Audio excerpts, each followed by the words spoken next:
Lah, hanggang ngayon ba naman cargo mo pa rin ang mga kapatid mo? Tatanda kang dalaga niyan. You know what, Angie? May kilala kong ganyan. Ginugol niya lahat ng income niya sa pagtatrabaho para sa mga magulang niya at kapatid. But in the end, nung nagkasakit siya, walang tumulong sa kanya. Pati bahay at lupa niya, hindi niya napakinabangan. Ang mga kapatid mo? Wala. Hindi ko alam kung saan nagpunta si Warren matapos natangayin yung natitira kong pera. Si Wilma naman galit na umalis, kasama yung anak niya. Sa panahon na kailangan nila ako, lagi ako nasa likod nila. Pero ngayong ako naman ang nangangailangan sa presensya nila, hindi ko sila maramdaman. Nagkulang ba ako, tita? Hindi pa ba sapat ang mga sakripisyo ko para kahit ngayon lang? Masabi ko naman na may mga kapatid ako. Taon 1900, 1999, Cavite. Naglalakad ang tatlong magkakapatid na sina Angie, ang panganay, si Wilma naman ang pangalawa, at si Warren na bunso. Masaya silang nagkukwentuhan habang papunta sa eskwela. Mababakas na salat sila sa salapi, ngunit busog sa pagmamahal ng isa't isa. Ate, wala na akong papel. Ako rin, ate. Ganun ba? Ako nga rin eh. Wala nang laman yung ballpen ko. Ayun may bayabas. Halika kayo, manguha tayo. Tapos, ibenta natin sa school. Sige ate, para may pambili na tayo ng ballpen, lapis at papel. Masayang nanguha ng bayabas ang tatlo. Ngunit pagdating sa eskwelahan, walang nais bumili ng kanilang ibinebenta. Mabuti na lamang at madiskarte si Angie. Nakita niya ang gurong tagapayo ng ikalimang baitang na si Ginang Rita at nilapitan niya yon. Ma'am Rita, baka gusto niyo po magpabunot ng uban mamayang recess? Oo ba?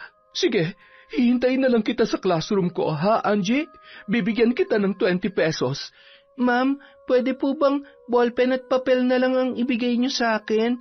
Wala na po kasi kami magamit ng mga kapatid ko eh. Oo naman. Teka, anong grade na ba mga kapatid mo, Angie? Grade 1 at grade 3 po. Sige, ibili mo na muna to ng mga papel nila para naman may magamit na silang dalawa. Maraming salamat po, ma'am. Matapos yon, masayang iniabot ni Angie ang ilang pirasong papel sa kanyang mga nakababatang kapatid. Ayan, may papel na tayo, Warren. Salamat, Ate Angie, ha? Salamat, ate. Mahal na mahal mo talaga kami. Oo naman, kasi mababait kayo eh. Taon 2004. Angie, anak, mukhang hindi ka na makakapag-aral ng kolehiyo sa darating na pasukan. Mag-high school na kasi si Wilma. Hindi na namin kaya ng papa mo mga gastusin, anak. Ayos lang po, Nay. Tutulungan ko na lamang po kayo sa paghahanap buhay.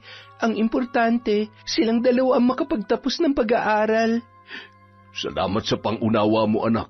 Nagpapasalamat kami sa Panginoon dahil binigyan niya kami ng mabait at maunawain na anak. Papa, Mama, pinapangako ko po sa inyo na balang araw, pag pumabor na sa akin ang panahon, iaahon ko po kayo sa kahirapan. Naway matupad lahat ng mga pangarap mo, Angie. Gaya ng napagkasunduan, tumigil na muna sa pag-aaral ang dalaga at nagpasyang mamasukan bilang katulong sa kakilala ng kanyang ama sa kabilang lungsod. Kahit nahihirapan, masaya naman si Angie na makapagpadala ng pera sa kanyang mga magulang sa tuwing siya ay sumasahod. Ngunit isang mensahe ang natanggap ni Angie. Sabay na nagkasakit ng dengue ang dalawa niyang kapatid. Hindi alam ng kanyang mga magulang kung saan sila kukuha ng pera para sa lahat ng gastusin sa ospital. Ngunit kahit bumali na si Angie para sa isang taon niyang sahod, kulang na kulang pa rin ang kanyang pera. Isang araw, habang namamalengke, nagkita si Angie at ang dati niyang guro na si Ginang Rita. Angie, kumusta ka na? Dalagang-dalaga ka na. Ma'am Rita, hello po. Nag-aaral ka pa ba? Hindi na po. Tumigil na po muna ako para makapag-ipon, ma'am. Sa ngayon po, namamasukan ako bilang kasambahay. Nako, sayang naman. Matalino kang bata, Angie. Bumalik ka sa pag-aaral. Ay, gustong-gusto ko po talagang makatapos, ma'am. Kaso, kailangan kong tulungan muna sina Papa at Mama. Ilang linggo na rin kasing nasa ospital ang mga kapatid ko dahil po sa dengue. Naikwento niya pa kay Ginang Rita ang tungkol sa kanyang sahod. Alam mo, Angie, may alam akong trabaho na malaki-laki ang sweldo. Yun nga lang ay mapapalayo ka sa pamilya mo. Pagkarinig tungkol sa malaking sahod, naengganyo agad ang dalaga. Ilang taon ka na nga ba? 20 na po. Ano po bang trabaho yon, Ma'am Rita? Interesado po ako. Wala namang kaibahan sa trabaho mo ngayon. Kasambahay pa rin naman, kaso nga lang ay sa ibang bansa. Po? Sa abroad po? Oo, alam mo, mas madali kang makakaipon doon. Malaki ang sahod kumpara dito. Pwede din kitang tulungan sa mga kakailanganin mong mga papeles para mas mapabilis ang paglabas mo ng bansa. Ano? Game ka ba? Tutulungan niyo po ako? Oo naman. Kaso nga lang po, may utang pa ako sa mga amo ko, Mami. Babayaran natin yan, pero lahat ng magagastos natin, ikakaltas sa sahod mo doon. Ayos lang ba yun sa'yo? Oo naman po, Ma'am. Nagkasundo ang dalawa at nagpalitan pa ng mga numero sa cellphone para sa mga update. Makalipas lamang ang 2 buwan, matagumpay na nakalipad si Angie papunta sa Middle East. Salamat po, Lord. Heto na ang simula ng pagtupad ng aking mga pangarap. Gabayan niyo po sana ako palagi. Amen. Mabilis na lumipas ang 3 buwan. Gaya ng ibang nangingibang bansa, pagod at puyat ang kanyang puhunan para mairaos lamang ang bawat araw. Sa loob ng 3 buwan na yon, wala siyang nakuhang sahod dahil pinapadala yon kay Ma'am Rita. Hello, Ma? Opo, okay lang po ako dito. Mahirap, nakakapagod, at sobrang namimiss ko na po kayo. Pero kakayanin ko, Ma. Ngayong natapos ko na mabayaran ng mga utang ko kay Ma'am Rita, makakakain na rin kayo ng masarap buwan-buwan. Ingatan mo ang sarili mo dyan, anak, ha? Alam kong hindi madali ang trabaho dyan. Maayos naman ba ang trato ng mga amo mo sa'yo? Oo naman po, Pa. Medyo may pagka-stricta nga lang ang amo kong babae. Buntis kasi eh. Sige na po, Ma, Pa. Ibababa ko na to. Bye! Matapos maibaba ang tawag, nagmamadali na sa pamamalansya si Angie. Sa patuloy na pagdaan ng mga buwan, tinatamasa na ng kanyang mga kapatid at mga magulang ang unti-unting kaginhawahan. Ate, may bagong labas ng sapatos ngayon. Pwede bang yun na lang ang iregalo mo sa birthday ko? Matataas ba ang grades mo? Baka naman naglalakwatsa ka lang palagi. Hindi ate, nag-aaral kaming mabuti ni Warren. Oh, sige, sa susunod na padala ko, bumili ka ng sapatos na gusto mo, ha? Ate, ako rin.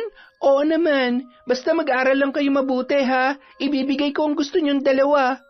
Masyado mo namang ini-spoil itong mga kapatid mo, Angie. Okay lang yan, Papa. Masaya akong napapasaya ko sila. Ay, siya nga pala, anak. Ilalaban ko yung manok ko sa susunod na linggo. Baka gusto mong sumugal.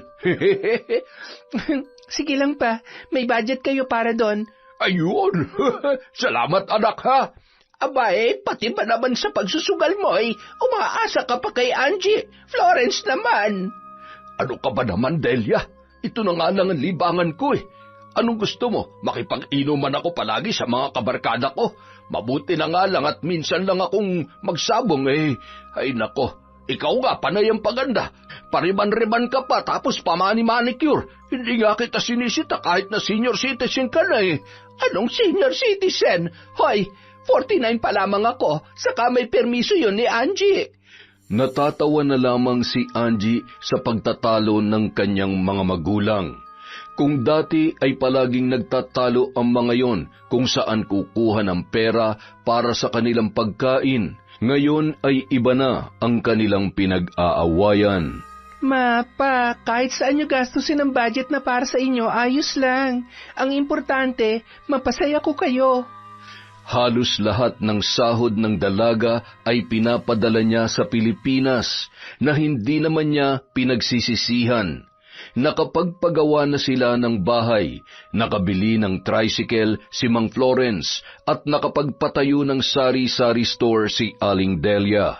Sinisiguro ni Angie na mapapasaya niya ang kanyang pamilya kahit wala nang matira para sa kanya. Kahit pagod na pagod sa mga gawain ay napapawi naman yon sa oras na nakakausap niya ang bawat miyembro ng kanilang pamilya. Samantala, isang balita ang nagpatinag kay Angie. Ate, si Ate Wilma nagtanan. Ano? Kanino sumama? Hindi ko kilala yung boyfriend niya, ate. Ang sabi niya sa akin, pagod na raw siya mag-aral. Pagod siya? Ako nga sobrang nahihirapan na rito pero hindi naman ako sumuko, di ba? Gusto ko lang na mapagtapos kayo para naman hindi niyo maranasan ang hirap na dinadanas ko. Tapos, ganito lang ang ibabalita mo sa akin. Ate, hahanapin ko siya. Basta ate, ako, hindi ko sasayangin yung pagkakataon na binigay mo para makapag-aral ako. Salamat, Warren. Gagawin lahat ni ate para maiyahan kayo sa hirap. Makalipas ang ilang buwan, bumalik na si Wilma sa poder ng kanyang mga magulang. Buntis na ang dalaga at iniwan ng lalaking kanyang sinamahan. Ate Angie, sorry. Patawarin mo ako sa mga maling desisyon ko. Pinagsisisihan ko na ang lahat, ate. Tatanggapin ko kung ano man ang mga sasabihin mo sa akin. Total, kasalanan ko naman to. Napakatanga ko, ate. Ayos lang yan, Wilma. Ang mahalaga, umuwi ka na. Tutulungan ka namin sa pagpapalaki sa magiging anak mo. Basta, bumalik ka lang sa pag-aaral, ha? Ate, wala na akong mukhang maihaharap sa'yo. Ayoko nang maging pabigat pa. Hindi ka pabigat, kapatid kita. Mahal na mahal kita. At yung magiging pamangkin ko, mamahalin kayo ng sobra-sobra. Salamat, ate. Maraming salamat. Pagkatapos na makapanganak ni Wilma, bumalik na yon sa pag-aaral. Nang matapos naman ang kontrata ni Angie, nagpasya siyang umuwi na muna ng Pilipinas, ngunit isang balita ang pumigil sa kanya.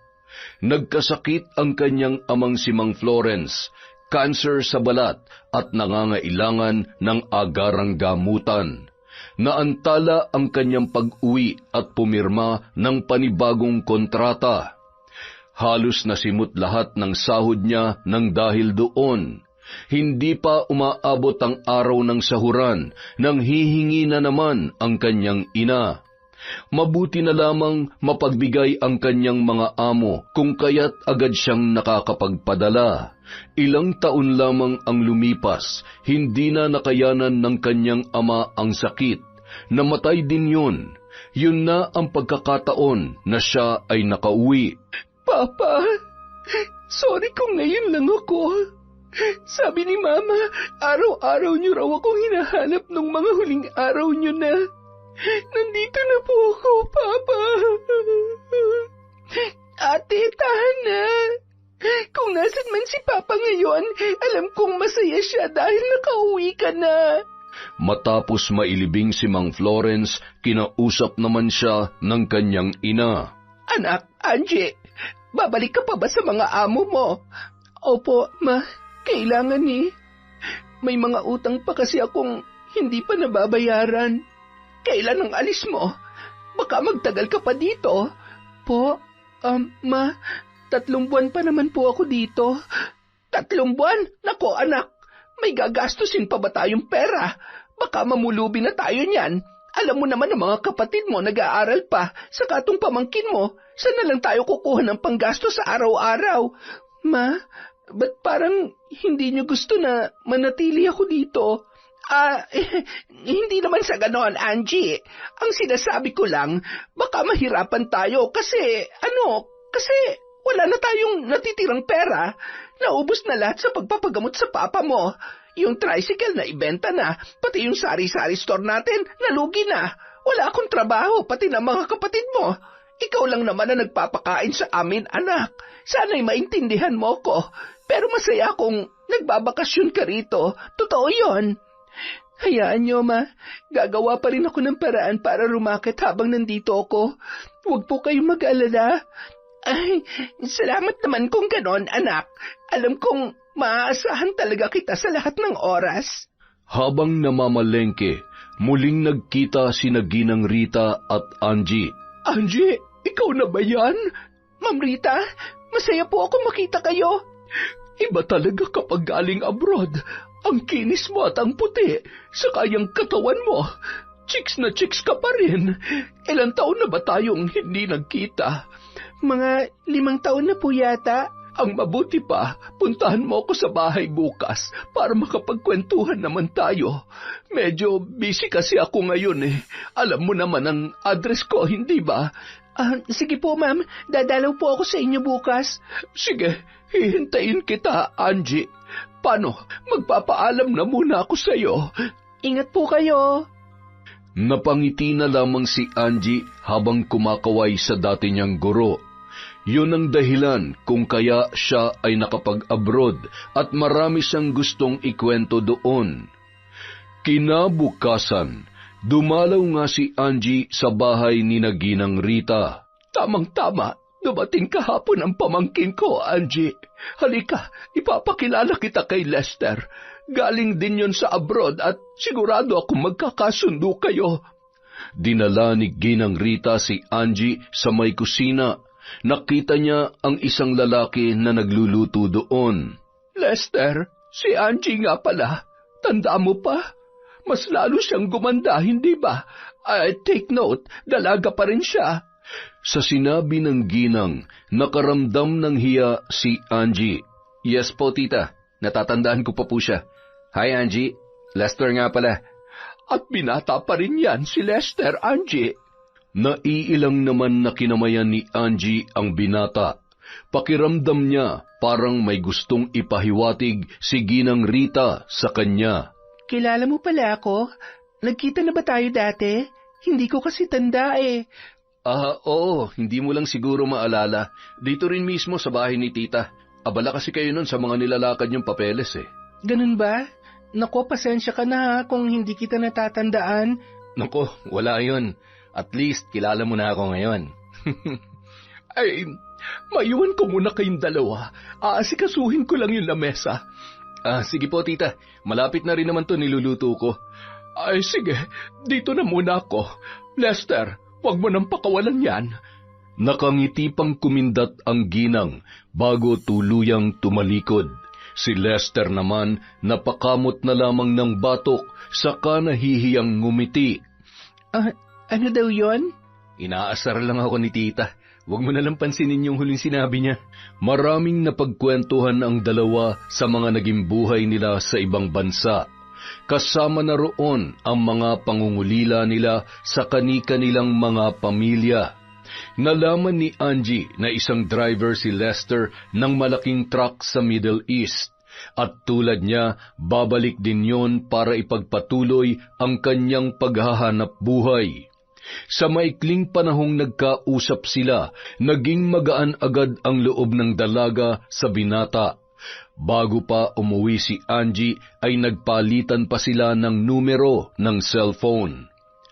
Hanggang isang araw, tuluyan nang nagpahayag ng pag-ibig si Lester sa dalaga, na pinaunlakan naman ni Angie. Hanggang sa kapwa na sila bumalik sa kani-kanilang mga trabaho, naging long-distance relationship ang kanilang ugnayan. Gayunpaman, ramdam pa rin nila ang pagmamahal ng isa't isa. Han, ano kaya kung mag-for good ka na? Mas okay kung nasa Pilipinas ka lang kasi anumang oras ko gustuhin umuwi, naroon ka lang. Hindi pa pwede, Han. Graduating na kasi sina William at Warren eh. So, oras na makagraduate na sila, uuwi ka na rin ba? Depende pa rin. Hanggat hindi pa sila nakakakuha ng trabaho, dito pa rin ako, Han. Alam mo namang ako lang ang inaasahan nila, di ba? Naiintindihan ko naman yon, Han. Huwag ka mag-alala. Kapag nakaipon na ako mismong dadalaw dyan sa'yo. Namimiss na kita eh. Ako rin naman, Han eh. Miss na kita. Sobra. Tiis muna tayo ngayon, Han, ha? Nang makagraduate na sina Wilma at Warren, muling nagtanong si Lester kung pwede na bang umuwi si Angie. Han, siguro naman pwede ka na magpahinga ngayon. May nakuha ng trabaho sina Wilma at Warren, di ba? Yun nga din ang iniisip ko, Han eh. Hayaan mo, magpapaalam na ako sa mga amo ko dito. Gustong-gusto na rin kasi kitang makasama eh. At gusto ko nang bumuo ng sariling pamilya kasama ka. Masayang-masaya si Lester sa naging desisyon ng kanyang kasintahan. Inunahan niya na ito sa pag-uwi nang sinabi nito na sa susunod na linggo na ang kanyang flight. Balak niya na kasing yayaing magpakasal ang dalaga. Ngunit isang umaga, habang masayang naghihintay si Lester sa kanyang pagdating at kabadong tinititigan ang singsing na ibibigay, nakatanggap ng tawag ang lalaki mula kay Angie. Han, pasensya ka na. Hindi mo na ako makakauwi. Ha? Ngayon na ang flight mo, di ba? Bakit naman, Han? May problema ba dyan? Tumawag si Mama kagabi. Si Wilma daw sumama na sa boyfriend niya. Si Warren naman nakabuntis. Ngayon, nangangailangan sila ng pera para sa agarang pagpapakasal ni Warren. Ano? So hindi ka na matutuloy? Paano na yung usapan natin? Sorry talaga, Han. Pero kailangan ako ng pamilya ko eh. Kailangan ko silang tulungan. Kailangan din naman kita, Han. Marami na akong plano para sa ating dalawa. Huwag mo naman sanang baliwalain yun. Please, Han. Intindihin mo naman ako. Ilang beses na kitang inintindi, Angie. Pagbigyan mo naman ako ngayon. Hindi mo kasi naiintindihan, Han eh. Pamilya ko sila. Sila ang priority ko.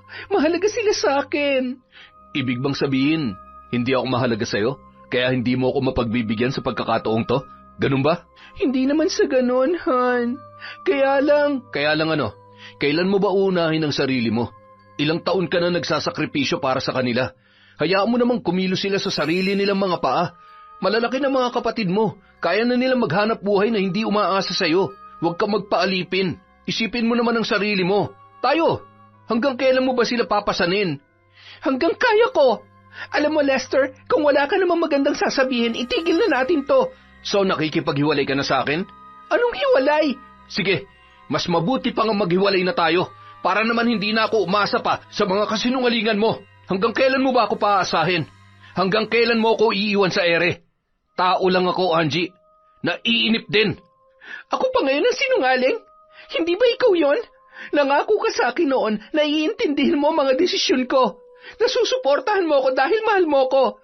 Tapos ngayon, madali lang sa iyong sabihin na mas mabuti nga maghiwalay na lang tayo? O sige, kung yan talagang gusto mo, break na tayo. Pagkasabi noon, pinatay na ni Angie ang kanyang cellphone. Padausdos siyang napaupo sa sahig habang nakasandal sa pader. Pakiramdam niya nang hihina siya. Umiyak na lamang ng umiyak habang niyayakap ang sarili. Napakiramdam niya ay wasak na wasak sa isang sulok.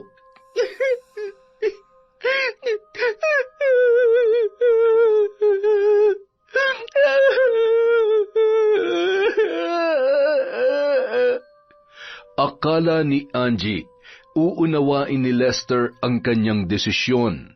Hindi niya inaasahan na susumbatan lamang siya nito. Tanong niya sa kanyang sarili kung saan ba siya nagkulang. Magkaganon man, pinilit niyang nilibang ang sarili sa pagdaan ng mga araw. Hindi naman yon nakaligtas sa kanyang amo at nagtanong kung ayos lamang ba siya. Gusto pa sana niyang magpanggap na ayos lamang, pero ipinagkanulo siya ng kanyang mga luha. Habang nagsasalaysay, hindi mapigil ni Angie ang pagtulo noon mula sa kanyang mga mata. Angie, don't you think it's time for you to go home? I think it's time to make yourself happy. After all these years, you sacrifice a lot. No, sir. I'm happy if I can provide for my family. That's what makes me happy. Nothing else, sir. But you love your boyfriend. He's not worthy for my love, sir. I am moving on. Samantala, umiiyak na nagsumbong si Lester sa kanyang tita Gina. Tita, ang sakit. Hindi ko inaasahan na sa ganito kami hahantong. Akala ko matutupad ng pangarap kong mapakasalan si Angie. Lester, ipaglaban mo siya. Mahal mo siya, hindi ba? Paano ko siya ipaglalaban? Ako nga hindi niya magawang ilaban, tita eh. Wala akong kalaban-laban sa pamilya niya. Pwede mo namang ipaintindi sa kanya kung ano ang nais mo. Huwag mong hayaang tuluyang kayong masira. Hindi na, tita. Total, nakapagdesisyon naman na siya. Tatanggapin ko na lang ang lahat, kahit na sobrang sakit. Itutuon ko na lang sa trabahong buhay ko. Isang araw, may natanggap na tawag si Angie mula sa hindi kilalang numero. Hello? Hello? Ito ba si Angie Mijos? Opo, ito nga po. Ano pong kailangan nila? Nais ko lang ipaalam sa'yo kung gaano kalaki ang utang ng nanay mo sa akin. Ngayon, kung ayaw mong samain siya, bayaran mong pagkakautang na lintik mong ina. Ho? Utang? Paano siya nagkautang sa inyo? Ang dami mong tanong, magbabayad ka ba o hindi? Narinig ni Angie mula sa kabilang linya ang tinig ng kanyang ina na nagsusumamo kay Bogart. Ma! Angie, anak! Bayaran mo na si Bogart, anak! 50,000 ang utang ko sa kanya. Ano? Ang laki naman yan, ma. Saan niyo pa ginamit? Kapapadala ko lang sa inyo kahapon, Nalaman niya mula sa ina ang pagkakalulong nito sa sugal, na ipikit na lamang ni Angie ang kanyang mga mata at diniinan ang kanyang sentido. Ano ba tong pinasok mo, ma? Nagpapakahirap ako dito. Tinitiis ko ang pagod at puyat para makapagpadala lang sa inyo buwan-buwan. Halos wala na nga matira para sa akin tapos kayo, kung magwaldas ng pera, akala nyo unlimited, ma? Dugo at pawis ang puhunan ko. Maawa naman kayo sa akin. Hoy, Angie! Huwag mo akong kwentan sa mga paghihirap mo. Ginusto mo yan. Wala nag-utos sa'yo na mag-abroad ka para may maipadala ka sa amin. Tapos ngayon manunumbat ka? Wala kang utang na loob! Wala kang kwentang anak! Halos madurog ang puso ng dalaga sa mga narinig mula sa kanyang ina. Napagtanto niya na wala palang silbi para sa kanila ang kanyang mga pagsasakripisyo. Dahil sa sakit na naramdaman, hindi niya na binigyang pansin pa ang nangyayari sa kabilang linya. Kinabukasan, nakatanggap siya ng mensahe mula kay Warren. Umuwi ka. Patay na si Mama. Ha? Nabigla si Angie sa kanyang balitang natanggap, ngunit nagtataka rin siya kung bakit nag-text lang ang kanyang kapatid. Hindi man lamang yun tumawag, gayunpaman nagpaalam siya kaagad at bumiyahe pauwi ng Pilipinas. Pagdating sa kanilang bahay, nadatnan niyang nakaburol na ang kanyang ina. Hinanap niya si Wilma, ngunit hindi niya yon makita. Nagtataka rin siya kung bakit nakatingin lang si Warren sa kanya. Hindi siya nilalapitan ng kapatid. Mama! May paiyak-iyak ka pa nalalaman, ate? Wilma, ano nangyari? Patay na si Mama. Bulag ka ba? Bakit ganyan ka magsalita, Wilma? May problema ba tayo? Oo, may problema tayo. Dahil kung hindi dahil sa'yo, buhay pa sana si Mama ngayon. Ano? Anong ibig mong sabihin? Huwag ka na magdrama pa, ate. Alam naman namin ikaw ang dahilan kaya siya inatake sa puso. Bakit, ha? Sino ka ba sa akala mo? Porket ikaw ang bumubuhay kay Mama, sa amin, sa loob na maraming taon, okay lang na isumbat mo ng lahat sa kanya? Ikaw ang kusa nag-abroad para magtrabaho. Wala nag-utos sa'yo. Sandali lang, Wilma, ha? Saan ka ba nang galing? Anong ako ang dahilan kaya namatay si Mama? Magdahan-dahan ka nga sa pananalita mo. Ay, wow! Bakit? Susumbatan mo rin ba ako, ate? Ipapamukha mo rin ba sa amin na nagwawaldas lang kami ng perang pinaghirapan mo? Dahil sa masasakit mong salita, kaya nangyari yan kay Mama. Ikaw ang dahilan kung bakit nawalan kami ng ina. Ikaw! Wala akong ginawang masama, Wilma. Sinabi ko lang ang totoo sa kanya. Bakit? Hindi na ba ako pwede magreklamo? All my life, wala akong ibang inisip kundi kayo. Ang kapakanan nyo. Tapos ako pang sisisihin mo kaya namatay si Mama. Bakit? Sino ba dapat sisihin? Kami? Oh, dahil alam nyo naman palang na-addict na sa sugal si Mama, hindi nyo pa pinigilan. Bakit? Dahil hindi naman kayo nahihirapan na kumita ng pera, di ba? Ako ang naghihirap. Ate Angie, magdahan-dahan ka naman. Oo, ikaw nga, pero kusang loob mo na may ibinigay yun, di ba? Dahil sabi mo, pamilya tayo. Oo, pamilya tayo. Yun nga rin ang akala ko eh. Pamilya tayo, pero bakit naman ganito? Ang pamilya nagdadamayan. Sa hirap man o sa ginhawa. Pero ang ipinaramdam niyo sa akin ngayon, iba. Itinuring niyo akong kaaway. Hindi kapatid, hindi ka pamilya. Tinis kong lahat. Gutom, uhaw, pagod, at ang pangungulila ko sa inyo. Pati sarili kong kaligayahan isinuko ko para lamang sa inyo. Para lang maituloy ko ang pagsustento sa pangangailangan ninyo. Tapos, hindi nyo naman pala pinahahalagahan lahat ng sakripisyo ko. Di ba't sinabi mo noon na kung anong makakapagpaligaya kina Mama at Papa, ibibigay mo? Pero nalulong na si Mama sa sugal, Warren. Bakit wala kayong ginawa? Sugal yon, ibang usapan na yon. Kahit ano pang sabihin mo, wala na akong pake. Hindi mo na mababagong katotohanan na dahil sa kasakiman mo, namatayan kami ng ina. Isang totoong kapamilyang tunay na nagmamahal sa amin. Sakim, ako pa ngayon ang sakim sa kabila ng lahat. Anong klaseng kapatid kayo?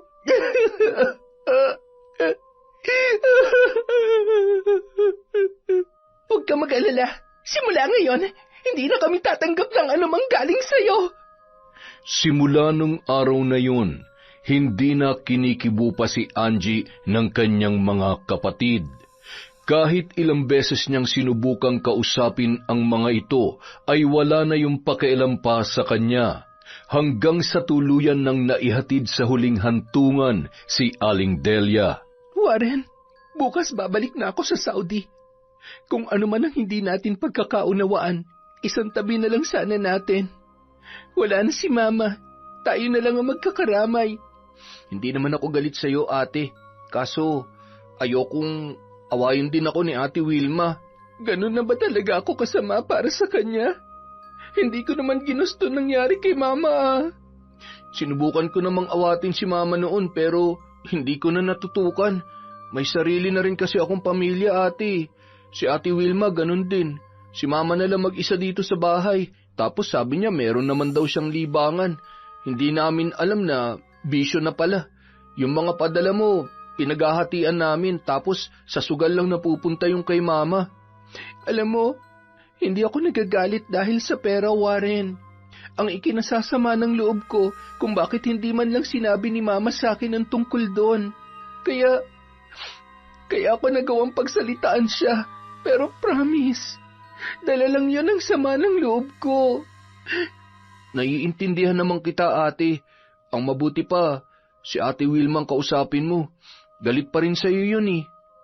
Kahit anong gawin ni Angie ay hindi pa rin siya pinapansin ng kanyang nakababatang kapatid.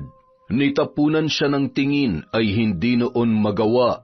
Kapag nakikita siya nitong lalapit, umaalis na kaagad si Wilma. Gustong-gusto niya nang mayakap ang kanyang kapatid pero lagi lang yung umiiwas. Hanggang sa tuluyan na siyang nakabalik sa Saudi. Dahil sa mga nangyari, napapaisip si Angie kung naging mabuti ba siyang kapatid at kung siya nga ba ay naging mabuting anak. Kahit ganoon na nangyari, buwan-buwan pa ring nagpapadala ng pera si Angie. At sa pagkakataong yun, kay Warren na yun dumidiretso. Ang usapan ay hahatian niya si Wilma. Pero ang hindi alam ni Angie, hindi naman pala nagbibigay si Warren sa kanyang ate. Ginagastos lang nito ang pera para sa kanyang sarili. Minsan, habang abala si Angie sa mga gawaing bahay, biglang tumunog ang kanyang cellphone. Hindi niya na sana yon papansinin, ngunit paulit-ulit lang na nagri-ring yon. Nang tingnan niya kung sino ang tumatawag, nakita niya na si Wilma pala. Napangiti pa siya nang makita ang pangalan ng kanyang kapatid. Hello? Ate Angie? Kailangan kong tulong mo, ate. Agad namang kinabahan si Angie dahil sa kanyang narinig. Wilma, anong problema? Bakit ka umiiyak? Ano nangyari? Ate, yung anak ko! Yung anak ko! Oh, anong nangyari sa pamangkin ko? Ni-rape ang kinakasama ko ngayon! Ano? Ngayon ko lang din nalaman, ate. Hindi ko alam kung anong gagawin. Para akong pinagsakluban ng langit at lupa. Ipakulong mo ang lalaking yan. Pero ate, mahal ko si Jake. Mahal mo? My God, Wilma. Ina ka. Karapatan ng anak mo na mabigyan ng hustisya. Huwag mo sabihing mas mahal mo pa ang lalaking yan kesa sa sarili mong anak. Kung nandyan lang ako, siguradong nakakulong na yung Jake na yan. Ate, kailangan kita rito. Hindi ko to kaya na mag-isa. Sandali, Wilma. Nasaan ang anak mo? Buhay pa ba siya? Buhay pa siya, ate. Ano ka ba? Ikaw naman kasi. Kung makahagulgol ka rin, para kang namatayan. Basta, umuwi ka na sa bahay natin. Pumunta ka sa police station. Ipahuli mo yung gagong Jake na yan. Maging matapang ka para sa anak mo. Makalipas ang 1 linggo, may panibagong problema na naman ang dumating. Ate, si Warren. Nahuli ng mga pulis. Ano? Bakit daw? May niraid na isang bahay dahil doon daw nagsasesyon ng mga gumagamit ng ipinagbabawal na gamot. Huli sa akto si Warren kaya ayun, dinampot. Anong sabi ng asawa ni Warren? Ayun, umiiyak, problemado. Walang-wala daw sila. Wala nga daw pambili ng gatas para sa anak nila eh. Wala naman ako maibigay. Alam mo naman kasya lang sa aming 2 ng anak kong sweldo ko. Ay, siya nga pala ate. Baka pwede naman akong makahingi ng allowance oh. Natanggal kasi ako sa trabaho eh. Oo, magpapadala ako sa'yo. Teka nga, binibigyan ka ba ni Warren? Buwan-buwan ako nagpapadala sa kanya para paghatian niyo ah. Wala ate. Siguro lahat ng pinapadala mo inuubos niya sa bisyo niya. Kawawa nga yung asawa eh. Nangangayayat na dahil sa konsumisyon. Sabihin mo sa asawa niya, ilalabas natin si Warren, ha? Oo ate, kailangan niya talaga makalabas sa lalong madaling panahon. Kawawa naman yung mag-ina niya. Pupuntahan ko yon para makapag-abot para sa pagkain nila kapag nakapagpadala ka na sa akin. Sunod-sunod na ang pagpapadala ni Angie para sa kanyang mga kapatid. Halos simot na ang sahod niya para sa 6 na buwan. Pero ayos lamang yun sa kanya dahil nakalabas naman si Warren. Kahit galit siya ay inunawa at pinagbigyan niya na lamang yun. Si Wilma na ngayon ang pinapadalhan niya ng pera at humahawak ng budget. Ipinaunawa niyang hindi na muna siya makakapagpadala sa susunod na buwan dahil nga sa kailangan niya pang bayaran ang nabali niya sa kanyang amo. Tipirin mo na lamang ang perang hawak mo, Wilma. Pasensya ka na, ha? Ayos lang, ate. Babawi ka naman sa susunod, di ba? Oo naman. Parang iba ang dating ng mga sinabi ni Wilma sa kanya, pero hindi na lamang niya binigyang pansin yon. Hanggang sa dumating ang pagkakataon na nagbakasyon si Angie sa Pilipinas. Umuwi siya na masayang sinalubong ng kanyang mga kapatid. Mukhang mahuhuli pang dumating yung balikbayan box mo, ate ah. Oo nga eh, pero huwag ka mag-alala, hindi naman yun magtatagal. Ilang buwan ka ba rito, ate? 1 buwan lang.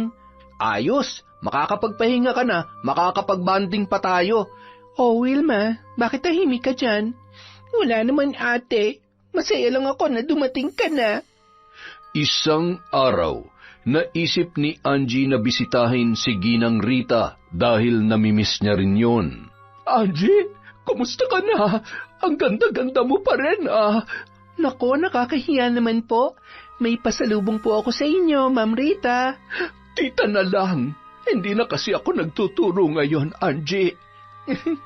Tita, kung yan po ang gusto nyo, hindi ka man lang nag-text o tumawag para napaghandaan ko sana ang pagdating mo. Naku, hindi na po surprise yun kung ipinaalam ko sa inyo. Ay, oo nga naman. Sandali. May kumakatok. Pagbubuksan ko lang sandali, Angie, ha? Inabala ng babae ang sarili sa pagtingin-tingin sa mga litrato ni Ginang Rita na nakadisplay sa isang divider. Nang bigla siyang nagulat sa pagsigaw ng babae, napatayo siyang bigla para tingnan yun, ngunit agad ding napawi ang kanyang pag-aalala nang makita niyang nagtatatalon pala yun sa tuwa at may niyayakap. Lester, hindi ka man lang nagpasabi na dadalaw ka. Sobrang namiss kita. Sinadya ko talagang huwag ipalam sa inyo, tita. Surprise eh. Grabe ang araw na ito sa akin. Punong-puno ng surpresa. Tita, si Dayan nga po pala, girlfriend ko. Oh, hi. Hi, Iha. Welcome to my humble home. Halina kayo sa loob. May bisita din kasi ako. Nang makita ni Angie si Lester, hindi niya alam kung ano ang gagawin. Saglit siyang nataranta dahil hindi niya akalain na magkikita sila doon. At nang dumako ang tingin niya sa katabi nitong babae, ay nagpakakaswal na lamang siya. Maganda yun at may pagka-sopistikada. Angie, nagkasabay pa talaga kayong tumalaw ni Lester. Oo nga po. Tita, babalik na lang po siguro ako bukas. Ay, hindi. Lumito ka muna. Ano ka ba? Ngayon nga lang tayo muli nagkita eh. May mga bisita pa po kayo. Baka po makaabala lang ako. Hindi ka naman makakaabala, Angie. Ikaw ang nauna dito. Parang ang sagwa naman kung aalis ka ng dahil lang sa amin. Tama si Lester. Nako, ipagluluto ko kayo ng specialty ko. Tinolang manok na may sayote. Sa hapagkainan, nagkakwentuhan ang magtiyahin nang mapansin ni Rita ang plato ng girlfriend ni Lester. Mukhang nakuha naman kaagad ni Lester ang gustong sabihin nito nang mapatingin yun sa kanya. Hindi po siya kumakain ng meat, tita. Naku, nagsabi ka sana sa akin kanina, Lester. No, it's okay. Sa bawat sayote lang ayos na po ako. Thank you, tita. Nahiya tuloy ako sa iyo, Dayan. No, tita, it's okay. Hindi naman po ako maarte. Sadyang bawal lang po talaga sa akin ang karne. Ang swerte naman ng pamangkin ko sa iyo. Ang ganda mo na nga, ang bait-bait mo pa. Oo naman, tita. Si Dayan na yata ang pinakaswerteng dumating sa buhay ko. Kaya mahal na mahal ko to eh. Napapangiti naman si Rita habang ginagawaran ng halik ni Lester ang kanyang nobya. Si Angie naman ay tahimik lamang. Hindi niya maintindihan kung bakit tila apektado siya sa ginagawang yon ng magnobyo. Angie, ikaw ba? Kailan mo dadalhin ang boyfriend mo dito? Akala ko nag-asawa ka na, Angie. Wala pa sa isip kong mag-asawa. Si Warren may mga anak na, pati si Wilma. Hanggang ngayon ba, dalaga ka pa rin? Mukhang napag-iwanan ka na ng panahon, Choice ko namang hindi pa mag-asawa. Saka, sakit lang sa ulo yung mga lalaki. Ganon? Hindi naman ako sakit sa ulo, Di ba, Han? Natigilan pa si Angie sa sinabi ni Lester. Napatingin siya sa lalaki, ngunit kay Dayan naman pala yun nakatitig. Akala niya siya ang tinawag noon na Han. Slight lang, Han. Ganon ha? Ano ka ba? Nakikiliti ako. Ang saya niyong tingnan na dalawa. Hindi ba, Angie? Ang cute-cute nila. Oo nga po. Ang laki na siguro ng ipon mo, no, Angie? Ilang taon ka rin sa Saudi, di ba? Ha? Hindi rin. May mga pamangkin pa kasi akong pinag-aaral. Hanggang ngayon ba naman? Kargo mo pa rin ang mga kapatid mo? Baka tumanda kang dalaga niyan. Alam mo, Angie, hindi ka na bumabata. Panahon na siguro para sarili mo naman ang unahin mo.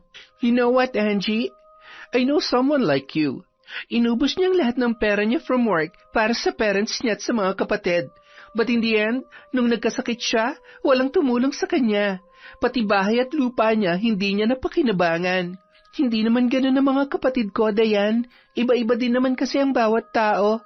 Yeah, pero ang point doon is you have to save something for yourself dahil hindi mo alam ang magiging takbo ng mga susunod pang panahon.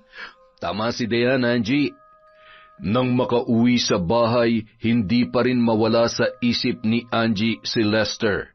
Hindi niya akalain na kahit matagal na silang nagkahiwalay, ay may konti pa rin siyang nararamdaman para sa lalaki. Asa ka pa, Angge. Masaya na nga siya ngayon sa bago niya eh.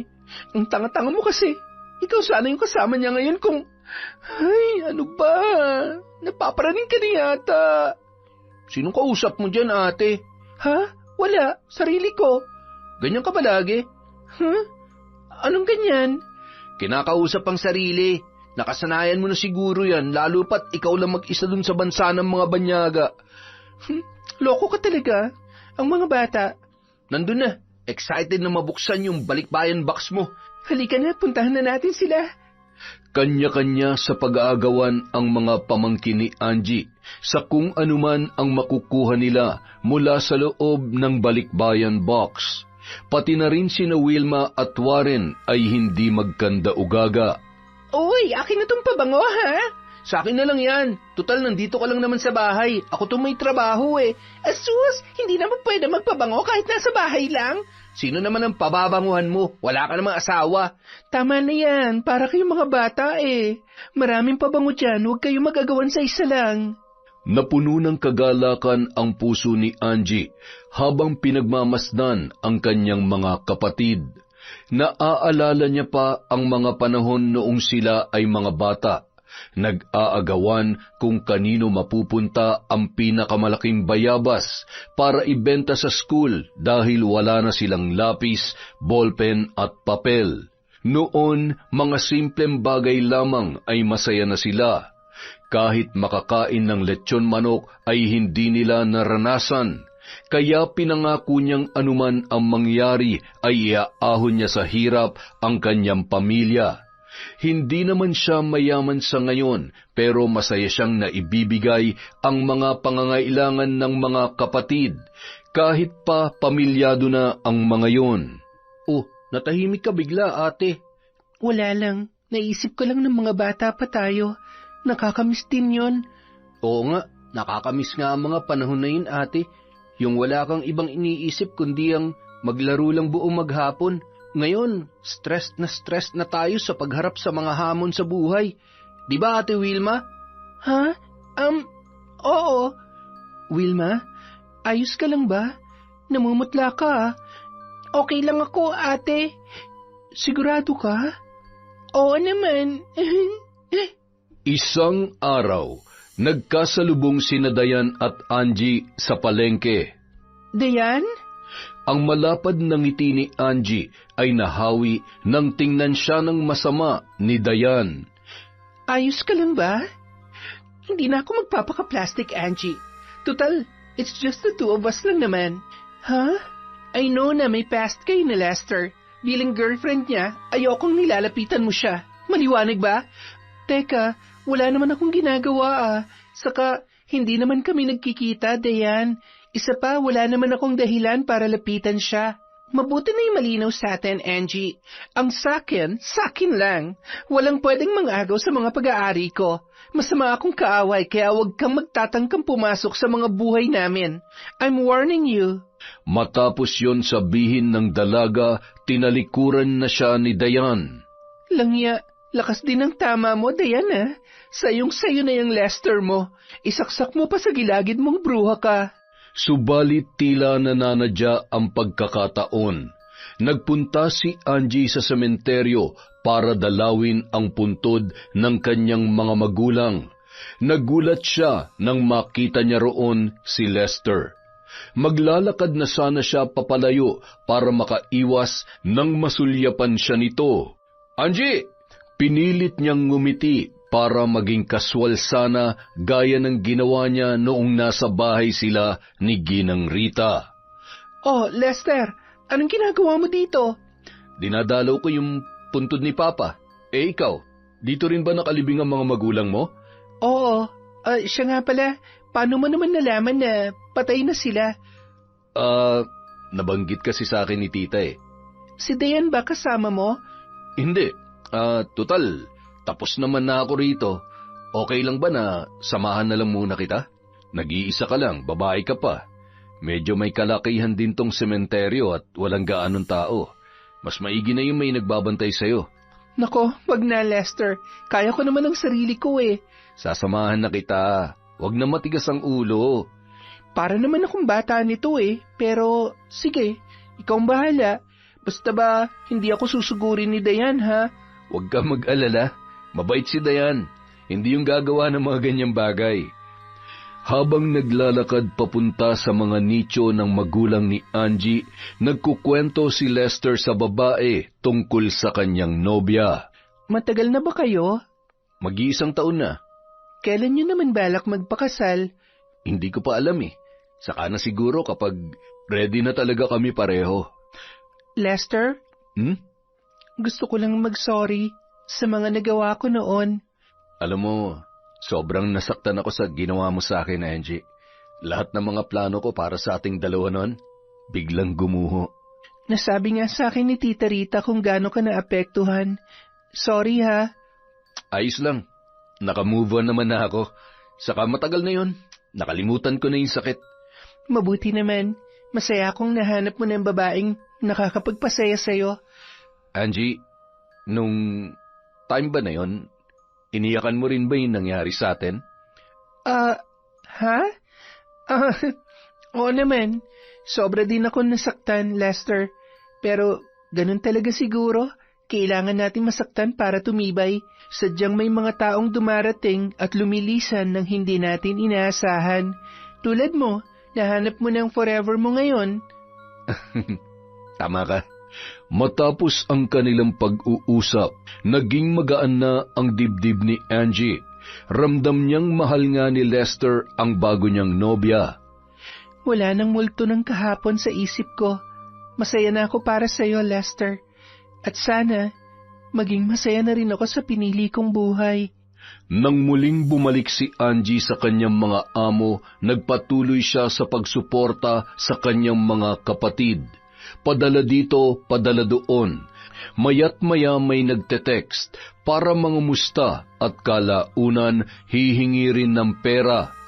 Kahit ganoon, hindi siya tumatanggi sa mga kahilingan ng mga pamangkin. May nagpapabili ng bagong sapatos, laptop, mga bago at usong damit. Lahat sila ay pinagbibigyan ni Angie.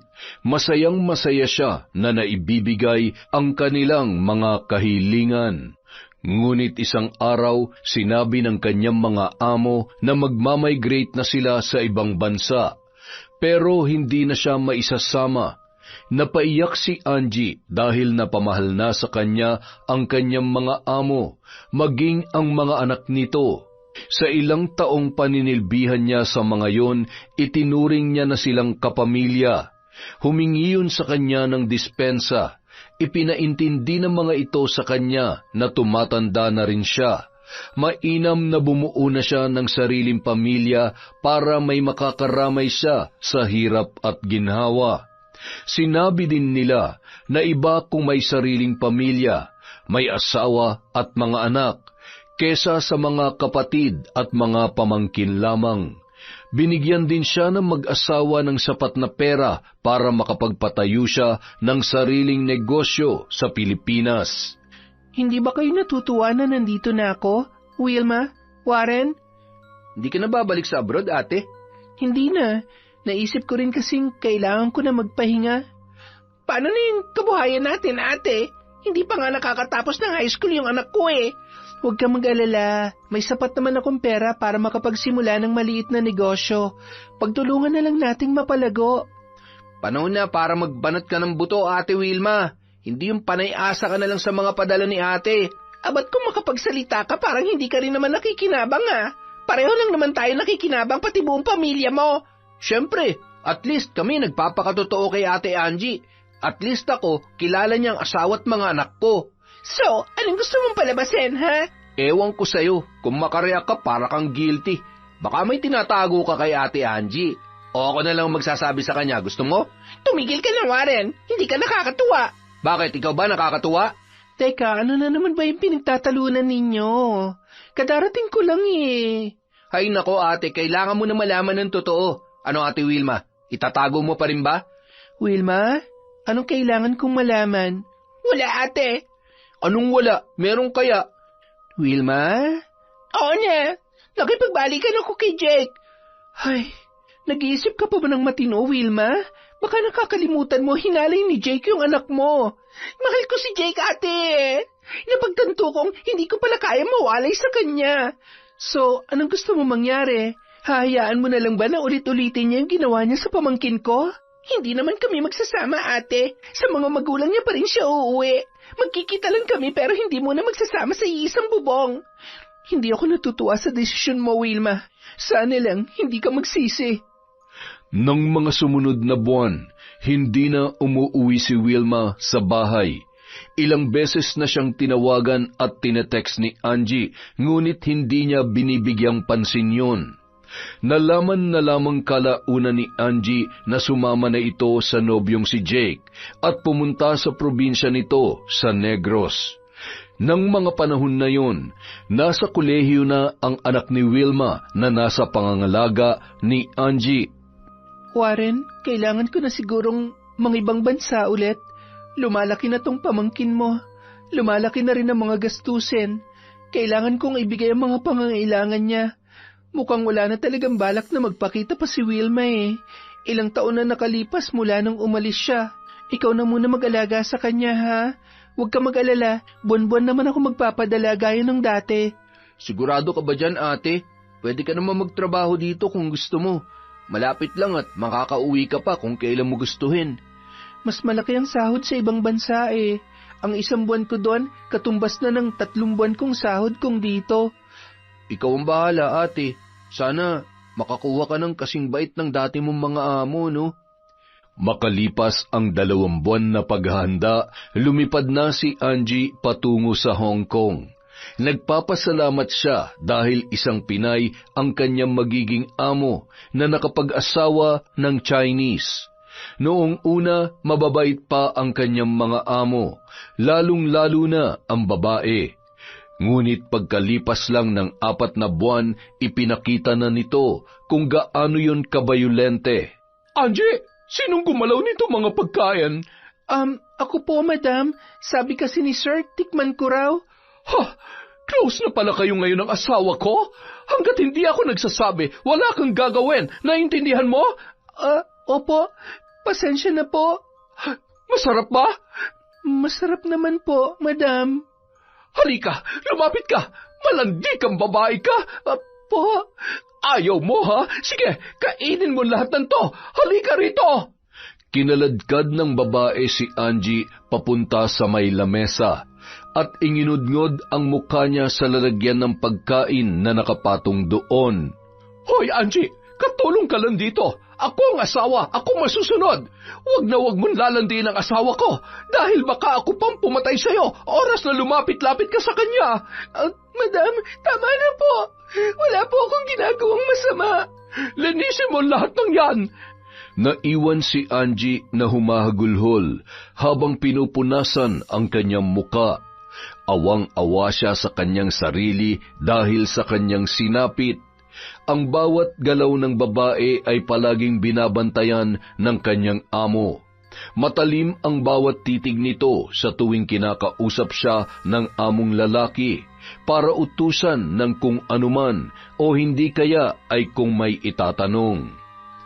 Isang umaga, habang nagpaplantsa, nagulat si Angie sa biglang paghampas nito sa kanya. Isang hanger na tumama sa kanyang likod.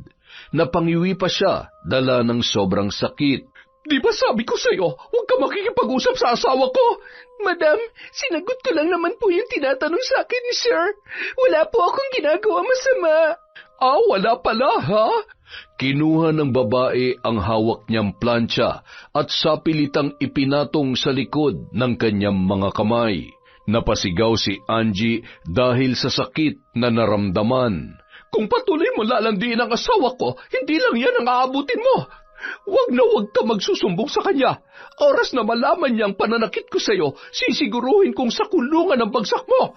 Nagkakaintindihan ba tayo? Sagot! Opo. Opo.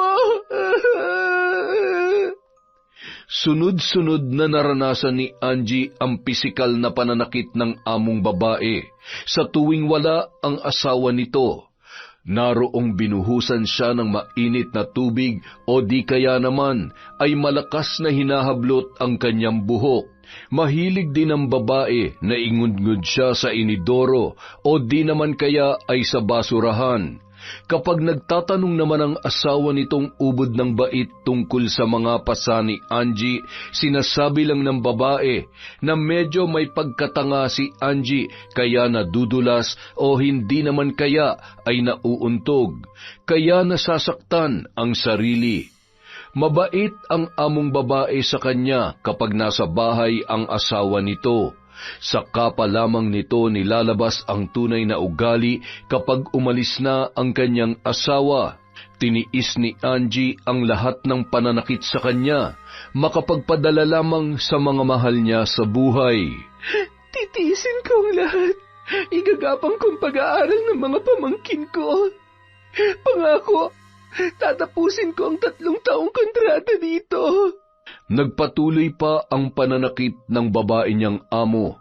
Nung sila lang dalawa ang nasa bahay sa loob ng 1 linggo, doon niya naranasan ang pinakamasakit na parusa. Hindi siya pinapakain, pati ang cellphone niya ay kinumpiska ng babae. Magkahalong pagod at gutom ang naramdaman niya, kaya lihim siyang nangungupit ng tinapay tuwing 10 oras ng gabi. Maingat ang kanyang pagkilos at mabilis na kumakain.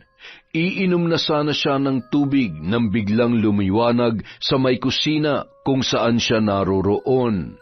Magnanakaw ka, ha? Madam, wag po. Maawa po kayo. Gutom na po ako. Mabilis na kumuha ang babae ng babasaging baso at inihampas yon kay Angie. Pinagsasampal siya nito at paulit-ulit na pinagtatadyakan. Maawa po kayo! Tama na po! Tama na! Hindi siya nito tinantanan hanggang sa pumutok ang kanyang mga labi dahil sa suntok at mga sampal. Bugbog sarado siyang kinaladkad ng babae at ikinulong sa isang silid. Madilim, walang bintana at walang ilaw. Yakap-yakap ni Angie ang kanyang sarili na humahagulgol sa labis na pananakit ng katawan. Hindi niya alam kung ilang araw na siyang nakakulong doon, nang hihina na ang kanyang katawan dahil sa gutom. Isang araw, naulinigan na lamang niya ang kanyang mga amo na nagtatalo. Makalipas ang ilang sandali, bumukas ang pinto sa silid na kanyang kinalalagyan. Tumambad sa kanya ang among lalaki. Tinatanong nito kung kumusta na siya. Sir, I want to go home. Please, let me go. Inalalayan noon si Angie at inilabas sa loob ng kwarto. Nakita niya ang among babae na nakaupo sa sofa. Nanunuyang tinitigan siya. Mag-empake ka na. Ihahatid ka namin sa airport ngayon din. Huwag na huwag ka magkakamali magsumbong sa kahit na sino. Naintindihan mo? Naiintindihan mo? Pangako po. Pauwi niyo lamang po ako. Matapos pakainin ng among lalaki, mabilis na nag-empake si Angie.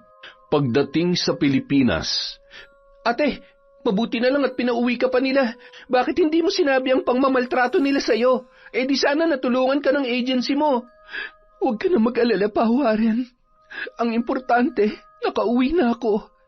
Masaya pa rin ako na kahit papano, napag-aral ko mga anak mo at ang mga anak ni Wilma sa loob ng 2 taon na nagtatrabaho ko sa Hong Kong. Awang-awa si Warren sa itsura ng kanyang kapatid. Bakas na bakas sa mukha nito ang mga pasang natamo. Nabalitaan ni Rita ang nangyari kay Angie at ikinuwento naman ito sa pamangkin na si Lester. Samantala, naniningkit ang mga mata ni Dayan dahil sa reaksyon ng lalaki nang malamang dumating na sa bansa si Angie. Ano nang plano mo? Plano saan? Oo nga naman. Wala ka naman talagang plano para sa ating dalawa, di ba? 3 years na tayo pero wala ka pa ring plan. Dayan, ano ba? Ano na naman bang issue to? Issue? Don't tell me hindi mo alam kung sinong issue. Anong sino? Si Angie. Sino pa nga ba? Because of her, hindi ako magiging part ng plan mo, hindi ba? Anong kinalaman naman ni Angie dito? Malaki. Dahil kay Angie, hindi mo ako magawang pagkasalan. Dahil hanggang ngayon, siya pa rin ang laman ng puso at isipan mo. Di ba? Di ba? Ano bang pinagsasasabi mo, Dayan? I'm not a fool, Lester. Mas lalong hindi ako manhead. Panakipbutas mo lang naman ako, hindi ba? Si Angie pa rin ang mahal mo. Dayan, mahal kita. Bakit? Bakit? Bakit hindi ko maramdaman na mahal mo ako? Sa tuwing sinasabi mo yan, parang may kulang. Sa loob ng 3 taon naging tayo, alam kong hinihintay mo pa rin si Angie na bumalik sa'yo. Hindi totoo yan, Han. Huwag mo nang lokohin ang sarili mo, Lester. Ako nga, alam ang totoo mong nararamdaman eh. Ikaw pa kaya? Saglit na natahimik ang lalaki, pagkuway ni Yakap na mahigpit ang kanyang nobya. Sorry. Patawarin mo ko, Dayan.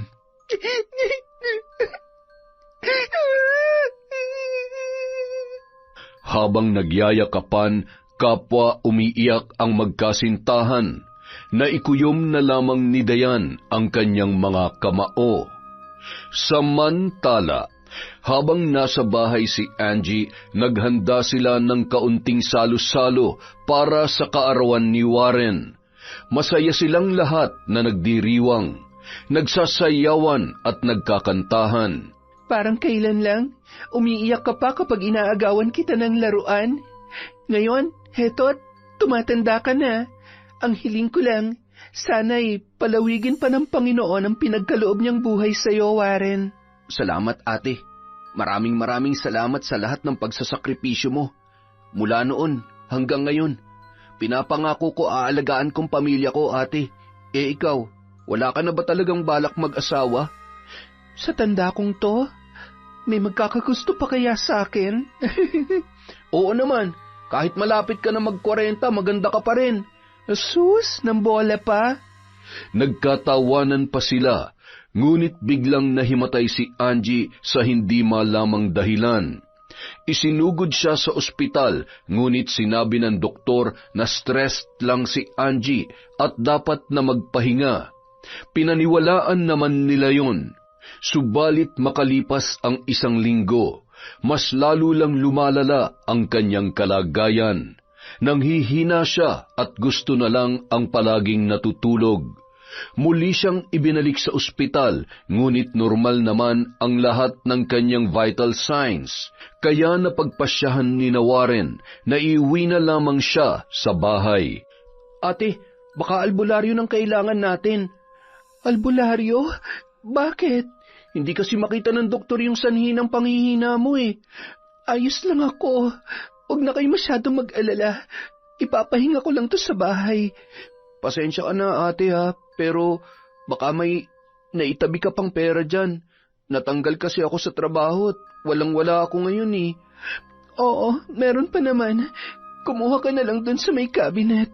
Ipinakita pa sa kanya ni Warren ang kinuha at ibinalik ang bag na may lamang pera sa cabinet.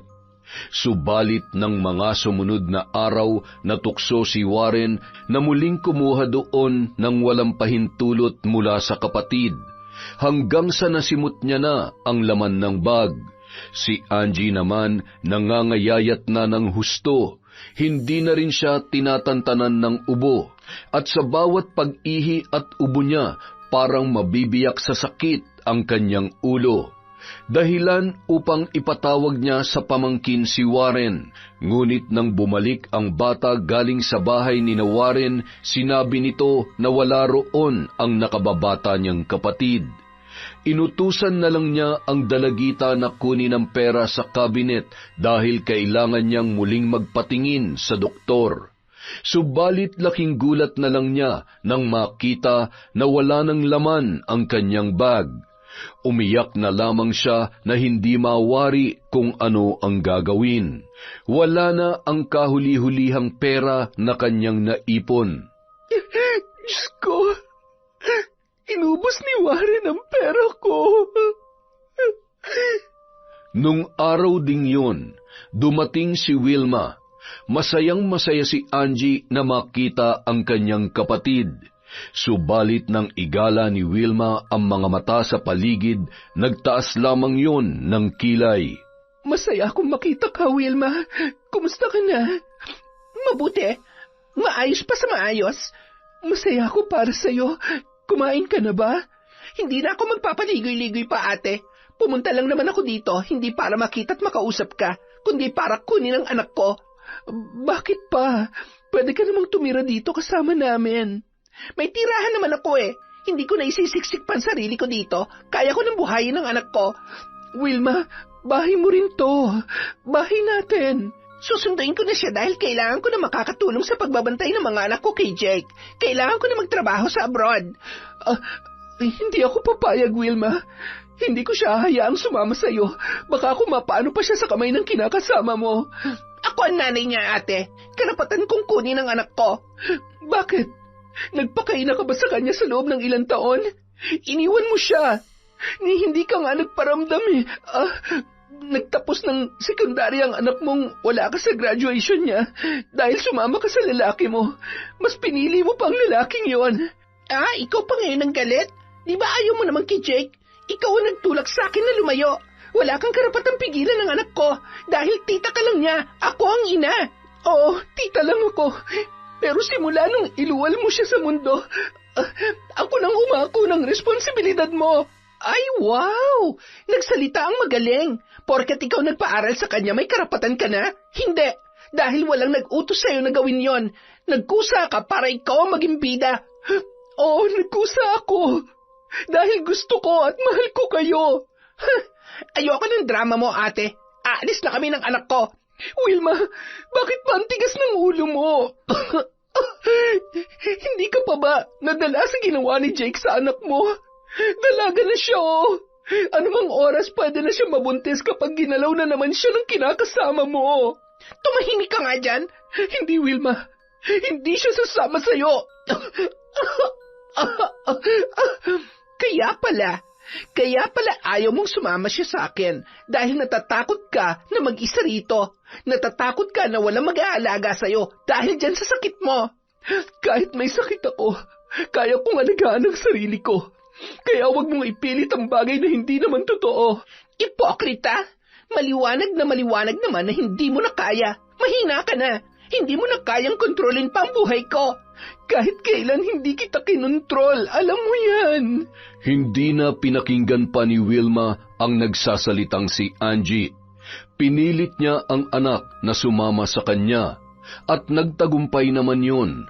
Naiwan si Angie na nag-iisa sa bahay, nalulugmok dahil sa bigat ng kanyang karamdaman. Diyos ko, ano ba tong nangyayari sa buhay ko? Mali ba ako sa mga naging desisyon ko kaya sinasapit ko ang lahat ng to? Panginoon naman, bigyan mo ako ng sapat na lakas para malampasan ang lahat ng ito. Dahil mag-isa na lamang siya, sinikap at pinilit ni Angie na mapagsilbihan ang kanyang sarili. Halos gumagapang na siya sa sahig. Isang araw, dinalaw siya ni Ginang Rita. Halos hindi na siya makilala ng Ginang dahil sa kanyang pangangayayat. Napaiyak pa ito nang siya ay yakapin. Angie, anak, anong nangyari sa iyo? Heto, nagtitiis po sa sakit ko, tita. Ano ba yung sakit mo? Cancer? Hindi ko po alam. Ilang beses na akong sinuri ng mga doktor pero hindi nila masabi kung ano ang sakit ko. Nakakatawa nga eh. Buhay na buhay pa ako pero parang bangkay na ako. Ay Diyos ko, hindi ko maipaliwanag ang awang nararamdaman ko sa iyo, Angie. Hindi mo deserve na sapitin to. Napakabuti mong tao. Ipinagpapasa Diyos ko na lamang po ang lahat, tita. Siya lang ang nakakaalam. Buong puso po akong nananalig sa kanya. Ang mga kapatid mo? Wala na po. Hindi ko alam kung saan nagpunta si Warren matapos niyang tangayin yung natitira kong pera. Si Wilma naman, galit na umalis, kasama po yung anak niya. Sa panahon na kailangan nila ako, lagi ko silang sinusuportahan. Pero ngayong ako naman na nangangailangan sa presensya nila, hindi ko sila maramdaman. Nagkulang ba ako, tita? Hindi pa ba sapat ang mga sakripisyo ko para kahit ngayon lang? Kahit ngayon lang. Masabi ko naman na meron akong mga kapatid. Angie, huwag ka mag-alala. Nandito lamang ako. Ipapatingin kita sa albularyong kakilala ko. Hindi kita pababayaan. Gaya ng ipinangako ng ginang, pinasuri niya sa isang albularyo ang kalagayan ni Angie. Itim na mahika, nakikita kong bumabalot sa kanya. Ano pong ibig niyong sabihin, Amang? Nasa loob siya ng isang sumpa na kung tawagin ay barang. Barang? Ngunit bakit? Paano? Sino naman ang bumarang sa kanya? Hinawakan ng naturang albularyo ang mga kamay ng babae na noon ay inaapoy ng lagnat. May nakikita kong isang babae na nasusuklam sa kanya. Gusto niyang pahirapan itong biktima. Maaari ko bang malaman kung sino ang babaeng sinasabi mo, Amang, at kung anong kasalanan ni Angie sa kanya? Inggit at galit ang nagtutulak sa babaeng yon na pasakitan si Angie. Dahil lamang sa isang lalaking hindi maibaling sa kanyang pag-ibig. Dayan. Dayan ang kanyang pangalan. Diyos ko, si Dayan. Malaki ang tsansang mapahinto natin ang sumpa kung makakausap ninyo si Dayan. Siya lang ang bukod tanging makakapagpawala sa sumpa ng barang na nasa katawan ni Angie. Kaagad na kinontak ni Rita si Lester at tinanong kung nasaan si Dayan. Hindi ko na po alam, tita. Simula nung hiniwalayan niya ako, wala na akong balita sa kanya. Lester, kailangan makita natin si Dayan hanggat hindi pa huli ang lahat. Po? Bakit po? Nag-aagaw buhay ngayon si Angie dahil binarang niya. Tila niyanig ng mga nalaman ang buong pagkatao ni Lester nang marinig ang balita. Dali-dali niyang tinawagan si Dayan, ngunit hindi na nagre-ring ang telepono nito. Pinuntahan niya yun sa bahay ng mga kaibigan at kakilala, ngunit walang naibigay na impormasyon ang lahat ng kanyang napagtanungan. Dayan, nasan ka na ba? Hanggang sa naalala niya ang isang lugar kung saan doon lumalagi si Dayan tuwing may pinagdaraanan. Walang pag-aalinlangan niya yung tinungo. Sa gitna ng gabi, narating ni Lester ang isang kubo sa gitna ng kakahuyan.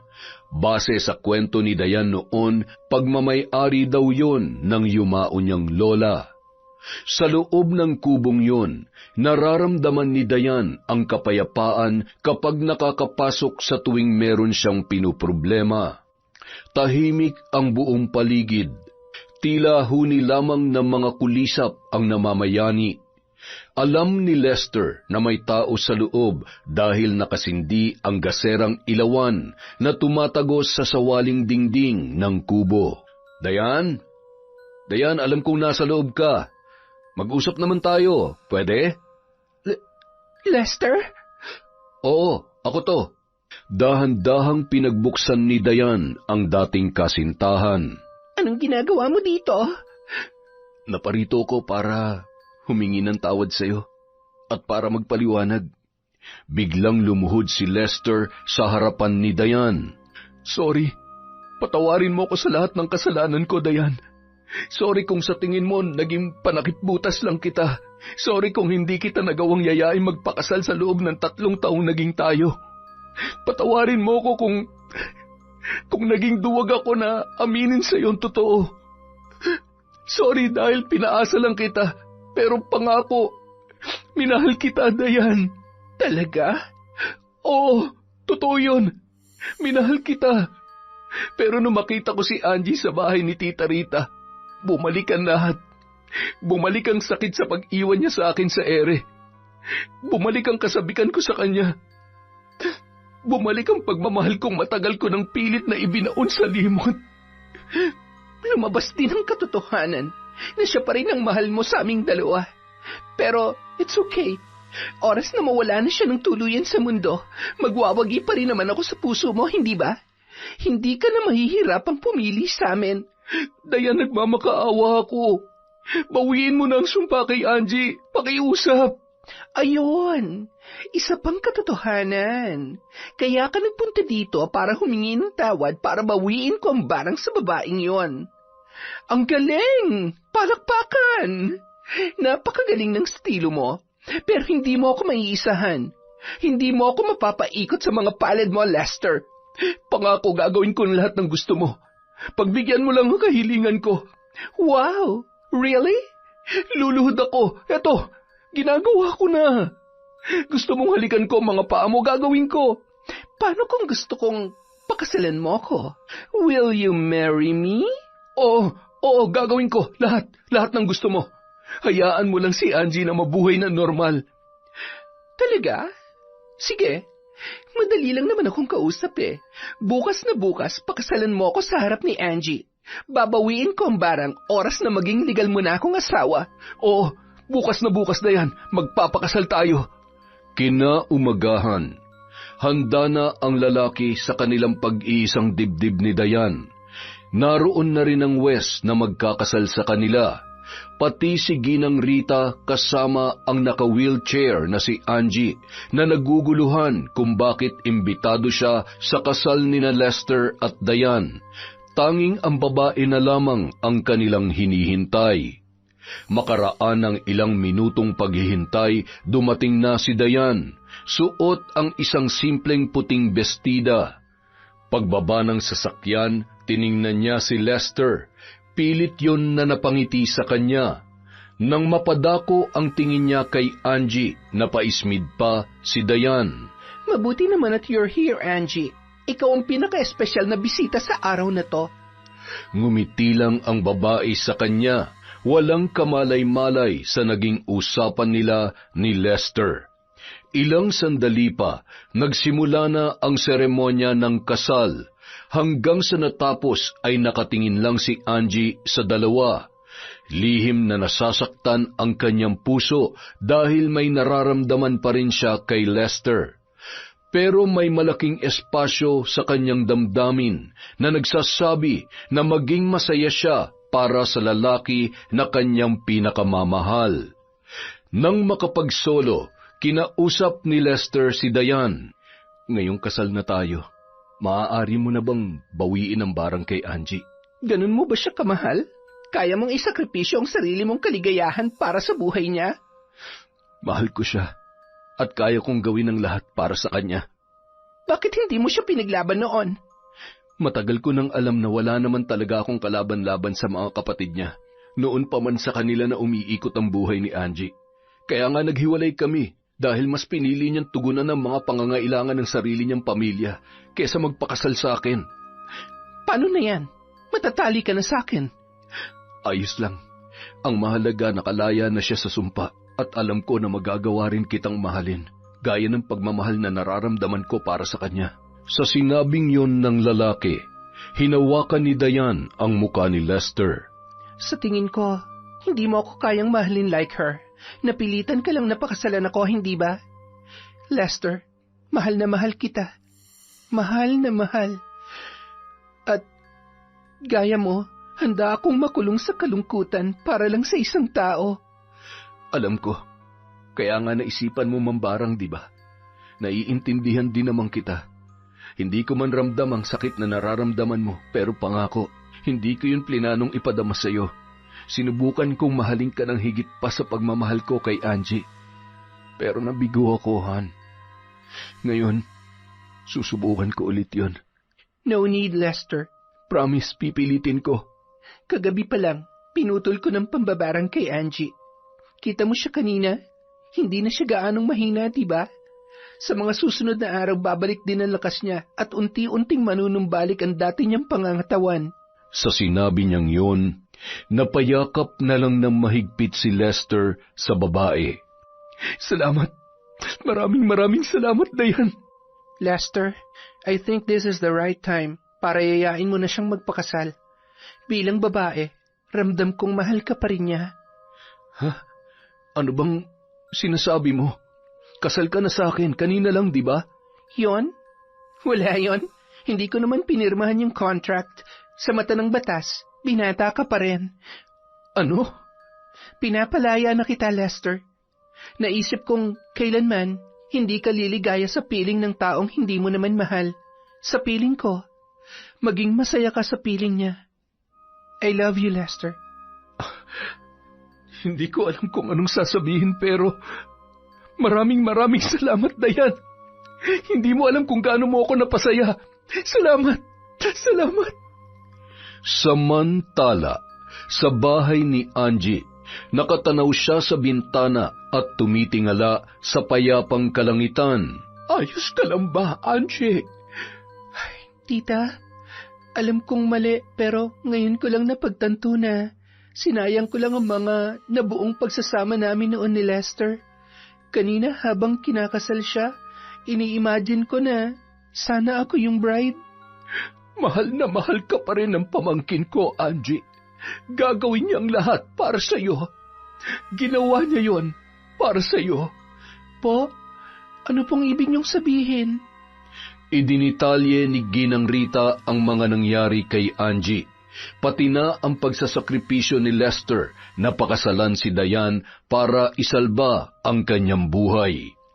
Halos hindi makapaniwala ang dalaga, tanging pag-iyak na lamang ang kanyang nagawa. Ang pagyayakapan nila ni Ginang Rita ay biglang natigil nang marinig ang boses ni Warren at Wilma. Ate, patawarin mo ako. Ngayon lang ako nagkalakas loob na magpakita kasi kinain ako ng hiya ko sa iyo, ate. Nagastos ko yung pera mo, pero nandito na ako para isoli yun. Sana mapatawad mo ako, ate. Ate, I'm sorry. Sorry sa mga nasabi ko. Sorry kung nagalit ako sa iyo. Gayong kapakanan lang naman ng anak ko ang inaalala mo. Sana mapatawad mo pa ako, ate. Sorry kung iniwan kita sa ganyang kalagayan. Promise, babawi ako sa iyo. Ang mga kapatid ko, miss na kayo ni ate. Aalagaan kita, ate, hanggang sa gumaling ka. Ako rin, ate. Wilma, Si Jake, kumusta? Okay siya, ate. Inaalagaan niya mga anak namin. At lilinawin ko lang, ate, ha? Hindi ni-rape ni Jake ang anak ko. Hindi ko rin siya pinakulong. Sinabi ko lang yun sa'yo para maging masama siya sa paningin mo. Iniwan ko talaga siya noon dahil hindi niya maibigay ang mga luho ko.